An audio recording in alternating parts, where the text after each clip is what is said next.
नमस्कार मित्रांनो, आजच्या नवीन एका व्हिडिओमध्ये आपलं स्वागत आहे.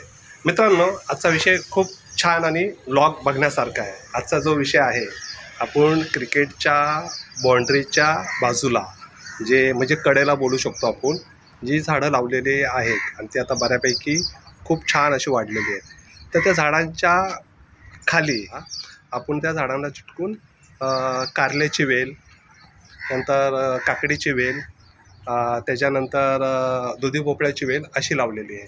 आणि ती कशी लावतात आणि त्याला सपोर्ट कसा करतात आहे, तर ते मी तुम्हाला आज दाखवतो आहे. म्हणजे ते ऑलरेडी लावून झालेली आहेत.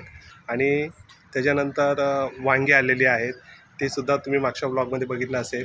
आजसुद्धा ती वांगी आली आहेत, तीसुद्धा मी काढलेली आहे. सरांनी त्यांच्यासाठी घेतलेली आहेत, मावश्या पण त्यांच्यासाठी घेऊन जातात, माळी लोकं खातात.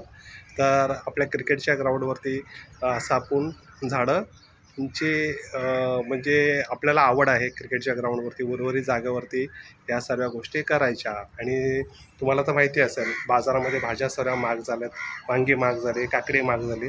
त्याचा आपण काही भाग इथे आपण त्याचं रोपण केलेलं आहे तिथे. तर मित्रांनो, चला तर बघूया आपण. सर आणि मी माळ्यांना घेऊन क्रिकेटचे ग्राउंडवरचे जंगली गवत आहेत, त्याच्यानंतर विकेट मेन सर्वात, त्या विकेटवरती जे जंगली ग्रास येतं ते काढणं, म्हणजे असं सर्व प्रकार हा 4 महिने आता पावसाळ्यात चालणार आहे. आज पाऊस थांबलेला आहे. हा जंगली गवत आहे, ह्याला काढायचं आहे. म्हणजे वेली सर्व असं पसरणारे सर्व असे घाणेरडी झाडं येतात. म्हणजे क्रिकेट कोचिंग करून माळ्यांबरोबर ते काम पण करू लागतो, सरसुद्धा करतात.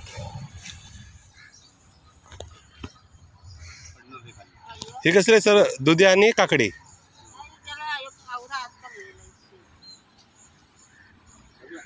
हे वेल आहे दुधी आणि काकडीचे, कुरडू आणि टाकळा. काकडी नाही तर 2-3 काकडी आहे. हे झाड भरपूर आहेत काकडीचे.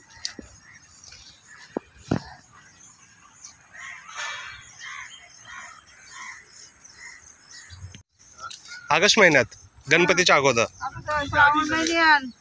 पिठोरीला होता नाही का, म्हणजे प्रसाद म्हणून काकडीचा वापर.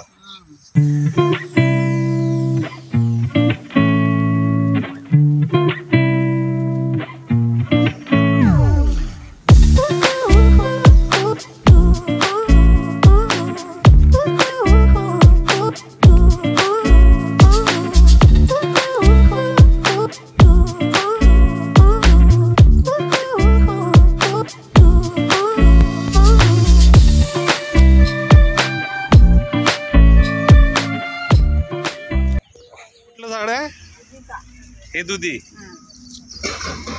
आणि हे कारलं. म्हणजे झाड बोलतो का आपण वेल बोलतोय? वेलच बोलतो ना. अच्छा, ते पण काय आहे? कारलंच आहे ना. मित्रांनो, आता तर तुम्ही बघितलं की आपण दुधीची वेल, काकडीची वेल आणि कारल्याची वेल लावलेली आहे क्रिकेटच्या ग्राउंडच्या. म्हणजे माझ्या पाठीमागे तुम्ही विकेट बघत असाल त्याच्याच बाजूला लावलेला आहे. अशा पद्धतीने इथे ह्या ग्राउंडवरती प्रॅक्टिस चालते. उरलेल्या साईडच्या कडेला आपण त्या जागेचा उपयोग करून तिथं गवती चाय, भेंडी, वांगी अशा पद्धतीने त्याची जमिनीमध्ये लागवड केलेली आहे. ही गवती चाय आहे, झेंडूचं, आणि संपूर्ण कलरफुल झाडं आहेत. अशी साईडला जाळी लावून आपण केलेलं आहे. हे पपईचं आहे, हे पेरूचं झाड आहे.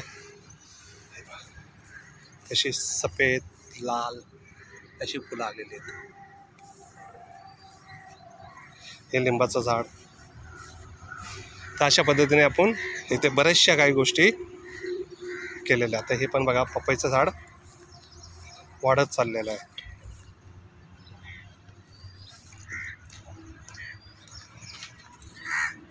हा आंबा आहे, आंबाचं झाड 1 फुटाचं आलं होतं, 5.5-6 फुटाचं झालेलं आहे. केळीचं झाड, हे पण आपण लावलेलं आहे, पण मी तुम्हाला सांगणार नाही, तुम्ही सांगा कमेंट करून. अशा पद्धतीने झाडं लावलेली आहेत. ही नवीन पाली त्याला लगेच येणार. हे मस्त असे वांगेचं झाड हिरवं दिसतंय.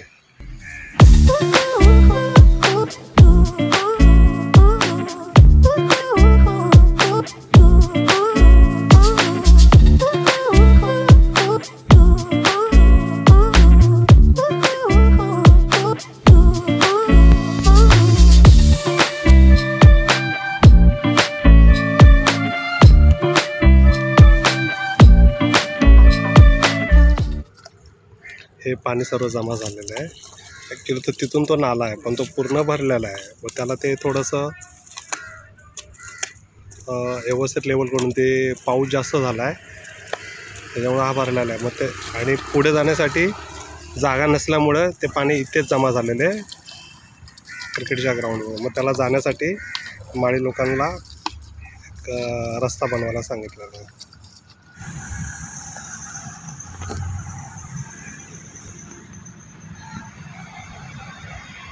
छान असं वातावरण दिसते बघा. संध्याकाळचे 4:27 झाले.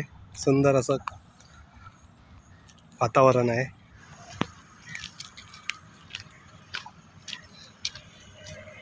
ही आमची पायवाट आहे क्रिकेटची. हा येण्या जाण्याचा रस्ता आहे.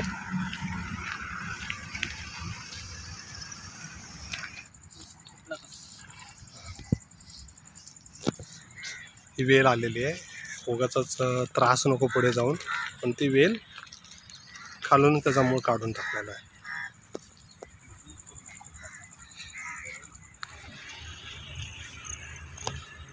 मित्रांनो, बघितलं की क्रिकेटच्या ग्राउंडवरती काय काय करावं लागतं.